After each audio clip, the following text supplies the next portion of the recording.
बिस्मिल्लाहिर्रहमानिर्रहीम। अस्सलाम वालेकुम जनाब, देख रहे हैं अवान टीवी यूट्यूब चैनल। नाज़रीन, खबर शामिल करने से पहले गुजारिश है मेरे चैनल को सब्सक्राइब कर लें और वीडियो को लाइक करें ताकि हर नई आने वाली वीडियो आप तक बर वक्त पहुँच सके। नाज़रीन, आपसे कुछ देर कबल साबिक एमपी चौधरी शुजात नवाज अजनाला के मुतालिक जो वीडियो अपलोड की गई सोशल मीडिया पर, उसकी तरदीद जो है आ चुकी है। एक और वीडियो अपलोड हुई है अब से कुछ मिनट पहले और चौधरी शुजात नवाज अजनाला ने कहा है कि मैं अब भी PTI का हिस्सा हूँ और परवेज़ लाई के साथ हूँ, इमरान खान के साथ हूँ। मज़ीद उन्होंने क्या कहा, आइए आगे चलकर आपको सुनाते हैं।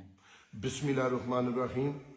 मैं अपने PTI के कारकुनां नूं दसना चाहना आ, जी वीडियो है 4 महीने पहले और चौधरी वजाद साहब ने मैनू कहा सी ये मैनू वीडियो बना के भेजो तो मेरी जिंद तक छुटती है।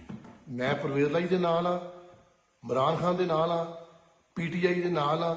इंशाअल्लाह हर PTI के कारकुन दे नाल मेरी जान माल हर चीज़ हाजिर है। इंशाअल्लाह PP 29 तू मैं सूबाई असैंबली का उम्मीदवार हाँ PTI का। हर सूरत मैं इलैक्शन लड़ा दा। यह जी वीडियो हूँ चाड़ी ने 4-5 महीने पुरानी है।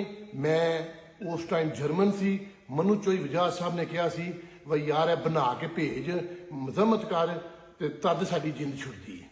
तो मैं ये भेजी सी। इंशाअल्लाह हर कीमत ते मैं नाल आ, चौधरी परवेज़ लाई दे नाल आ, मोनस लाई दे नाल आ, इमरान खान दे नाल आ, PTI के हर कारकुन दे नाल आ। मेरी जान माल PTI के कारकुन वास्ते हाजिर है। हर सूरत इंशाअल्लाह मैं इलैक्शन लड़ांगा। इंशाअल्लाह ये घबरा गए ने, ये घबरा के वीडियो चाड़ देने पे अल्लाह के फजलो करम नाल तन मन धन चौधरी परवेज़ लाई दे नाल है, इमरान खान दे नाल है ते PTI के कारकुनां दे नाल है। फेक वीडियो बना के चाड़ना यह सिर्फ तुहानूं कारकुनां नूं डिसहार्ड कर देने पे। इंशाअल्लाह तगड़िया रहना है, असीं तगड़े हाँ। इंशाअल्लाह 8 फरवरी नूं इलैक्शन असीं जितांगे।